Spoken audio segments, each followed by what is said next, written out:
Right everyone, today we're going to be talking about 10 changes CG needs to do to make the game a better place for everyone. Now it's no secret that morale in the community is very low at the moment. It's not been a strong year at all for the game and it's gotten to the point where each update seems to make things worse for the average player. Honestly, I feel things have been going downhill since Relic's release last year, and since then it's been problem after problem, so I wanted to make this video to highlight 10 simple things that could be changed to help the game recover. We have such a strong community. In all honesty, it's probably the best community I've seen on any game. Most people are really supportive, friendly and helpful to one another, and all of the problems we have for the most part are caused by CG. I'm not making this video to trash them or anything like that, but I don't think anyone would argue that the choices that have been made over the past 12 months have been abysmal. I personally am still hoping for them to turn things around, which is why I need everyone's help with this video. Please share this video with as many people as you can. I'm hoping with enough traction there's a small chance the devs may actually see or hear about the things I'm going to talk about in this video, and may take some of them into account, as I've been careful to suggest things that are doable with minimal effort and wouldn't be too hard to implement for the most part. Anyways, without further delay, let's get started. I'm going to run a few arena battles while we talk about the biggest problems with the game. So in no particular order, the first thing I really think needs to be done at this point is to lower the cost of cantina energy from 100 crystals to 50 crystals. It's already tough for a lot of people to have to make the decision whether to farm out relics or character shards, and honestly ever since relics released I was hoping this would have already been changed. By making cantina resets 50 crystals, it would allow for a lot more people to actually do resets a day. Personally, I achieved top 3 in both fleet and squad arena each day, and between covering regular energy, saving up for the next big meta character release, and occasionally buying gear in the shipments, I cannot afford to regularly pay for resets in cantina energy unless it's towards a GL requirement. As for my pure free to play account that I don't play arena on, it's literally impossible to afford any cantina resets, and this alone is one of the biggest problems with relics. If people cannot afford to farm them and they're required for literally anything now, then that's a big problem. Gear 12 was never this bad, not even Gear 13, but farming relics at a decent pace for the majority of the community is next to impossible, and the energy costing twice as much as any other is the key reason for this. Ironically, I actually think a lot more people would be willing to spend on cantina energy if it was cheaper, so it could even increase CG's profits. I'm not 100% on that last fact, but it's possible for sure, so please CG, consider lowering the cost of cantina energy. The next thing I'd like to talk about is a lot less game changing, would cost CG literally nothing and make everyone's lives a lot easier, especially for free to play. Please allow mod and fleet energy to count towards everyone's personal 600 guild tickets a day. There is literally zero reason at this point why it should not. People with limited crystals are not going to do fleet resets because almost any strong guild is going to require 600 tickets a day, which is not possible to hit without an energy refresh, and if you miss your free energy resets then you're going to have to pay even more. I know this is a minor change, but considering most of the Gear 12 salvage is farmed from fleet energy now, it makes no sense to not at least allow fleet energy to count towards tickets. I think this minor change would allow for a lot more people to be able to work towards goals without having to worry about being kicked or harming their guilds. I don't feel that most people are going to spend any less crystals should this be implemented. Most people are buying resets to farm gear and shards, not to reach the 600 marker, so I don't feel it would affect CG's profits at all, as people are still going to spend their crystals to farm the things they need to progress the game, and this would allow people to focus more on their own personal goals instead of being limited to specific energy types. So this next one has been talked about for years on end, the gear crunch. Now this one is a trigger for me, and I honestly feel the current state of things was done intentionally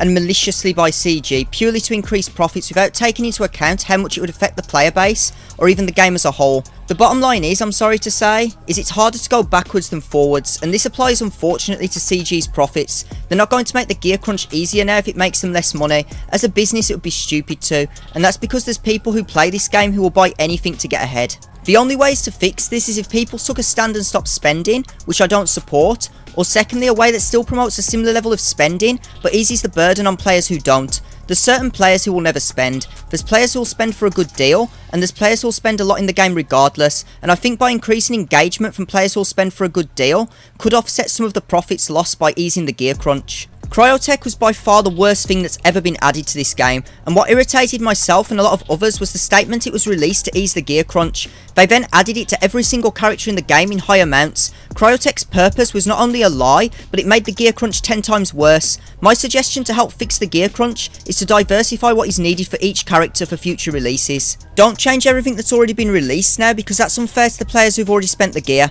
but please put a stop to it in any future releases. I think the Gear 12 and even Gear 12 Plus pieces were implemented fine, as there's a lot of unique gear. It's not perfect by any means, but it's a lot better than the finishers. To To sum up, stop using cryotech and stun guns in mass on every single character. There's so many gear pieces which are actually pretty tough to obtain, and the only reason we have so much is because it's never used. Start adding more of these, give us a few easy characters to gear all the way to gear 13, and eventually the loss of profit from this will even out, due to people's stockpiles being spent with a much happier community as a result.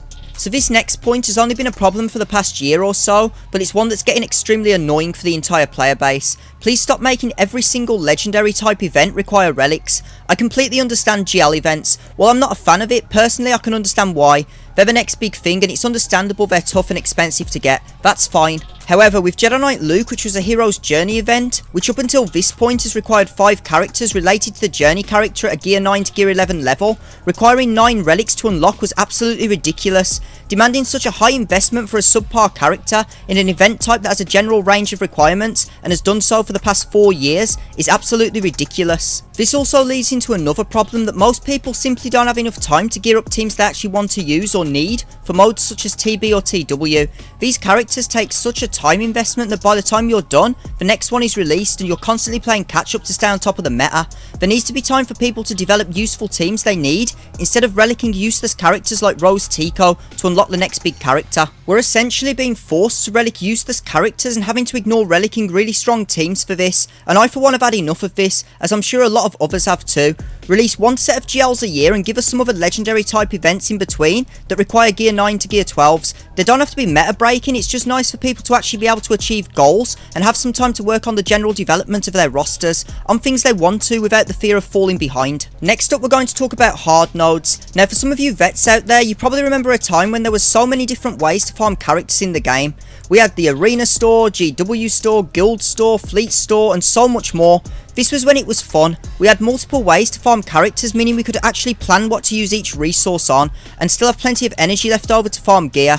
For the past few years though, literally every character goes to hard nodes, and this makes farming literally anything else a massive chore. I know they do their panic farms to make money in correlation to new meta characters being released, I get that. But there's no reason why every single character has to go to a hard node, because it just means most people won't have the time to get them. Look at the Mandalorian and Grief for instance. Both are great characters, but are they good enough to warrant a hard node farm when I have 3 GLs to prepare for? No chance, and that's the problem. Whales are still going to purchase these characters from packs or shipments before they go farmable. Most whales are not going to wait for them to go farmable in the first place, so there's zero reason why every single character has to be a hard node grind. It makes no sense at all, and changing this to include character releases into the old stores again would go a long way to reigniting the passion that's been lost in the player base.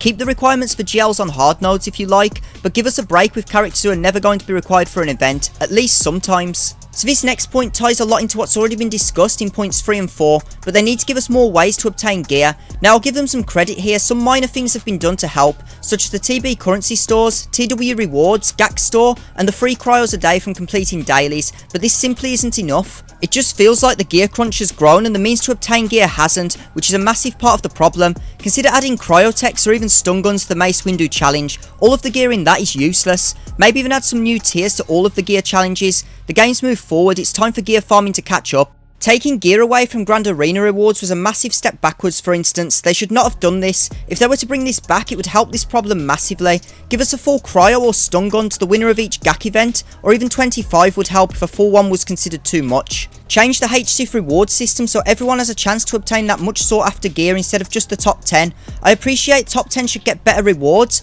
but it should not be locked exclusively to top 10.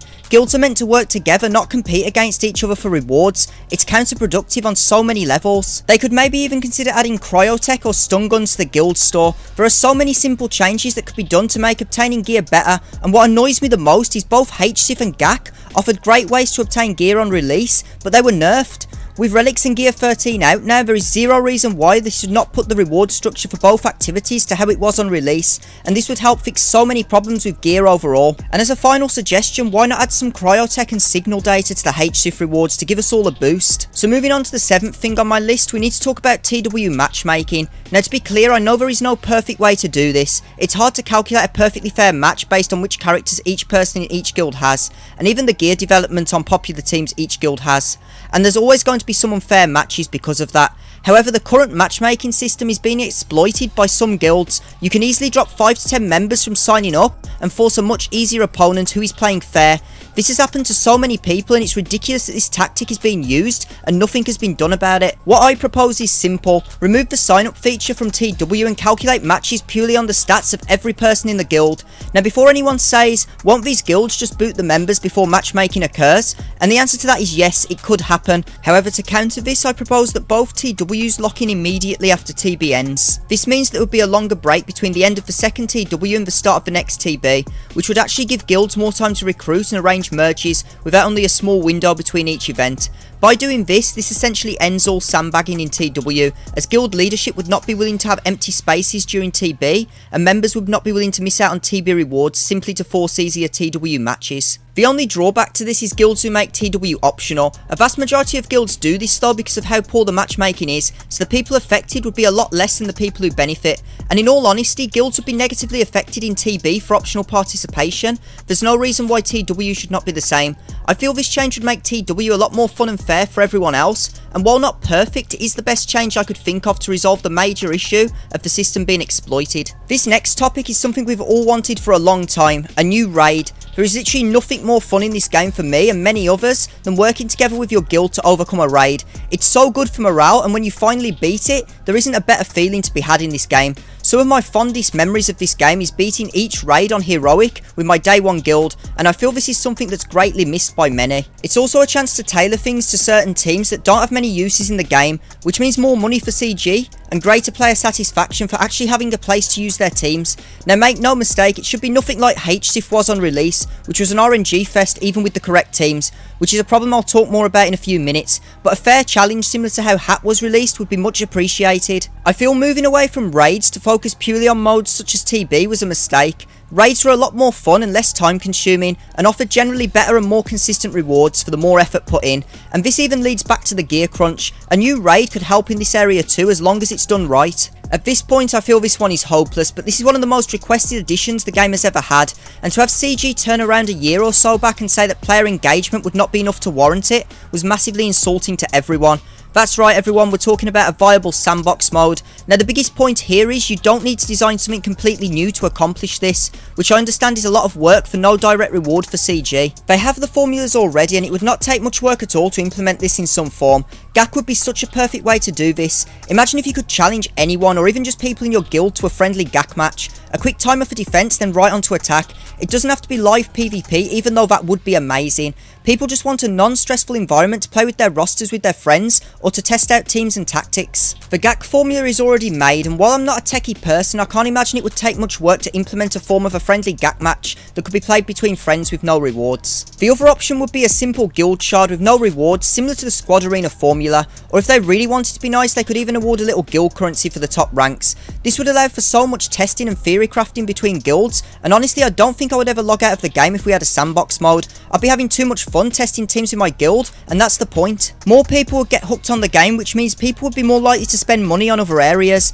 There's also friendly rivalries between people that would form in guilds to encourage spending for CG. As a final option, they could even just add a hard mode galactic war with common meta teams for us to fight. Not ideal, but at least it would be something, and yet again this actually used to be in the game. They have done this before, why not bring it back as an option now, even with no rewards? It's mind baffling at this point. And finally we have my last issue, the problem of RNG and difficulty in game modes. I'm not talking about farming, I'm talking about modes such as the original HSIF, which is where this problem began, and more recently the mess that is Lightside GOTB. I get there's always going to be some RNG in PvP type modes, and this is fine, and it's even fine to a degree in everything else. But to the point where you can take a full Relic 17 with great mods into phase 1 of Lightside Geo and lose often due to bad RNG is ridiculous. At that level of investment, I feel you should be able to auto, or at the very least win every time with a tactical approach. Lightside Geo is not fun because of its insane difficulty, even with maxed out characters on the first phase. This is not good game design. Having a full Relic 17 killed on the first wave of the first phase is quite frankly idiotic, and not a way to engage the player base. Why are people going to gear up teams to max to have a chance to win? People want to be rewarded for their efforts and time and see a difference, not simply having a slightly better chance at winning. They did an absolutely amazing job with SWGOH. It's fair, and the last phase is still very tough, even to this day. Lightside was designed so poorly in comparison. Don't get me wrong, I'm completely okay with Gear 12 characters being useless in SWGOH. I understand why they did that. But at high relics this should not be happening, and in my honest opinion, SWGOH needs a massive difficulty nerf and has been the worst content ever released in this game. And that's all for today. I hope everyone enjoyed hearing my thoughts on what I feel are the best changes CG needs to make to get everything back on track. I've tried to keep my list realistic and to an extent try to offer compromises that would limit CG's profit loss, as at the end of the day they are a business with a free-to-play game that needs to make money. However, to put money 100% over player happiness is a poor business choice. There has to be some kind of balance and at least some effort made to appease the player base in certain areas. They can easily achieve both aspects without too much effort, which is why people are so frustrated right now. This video was not made as a way to bash CG or to start a riot of any kind. I really want them to succeed, I want them to make us happy, and I want them to succeed financially too.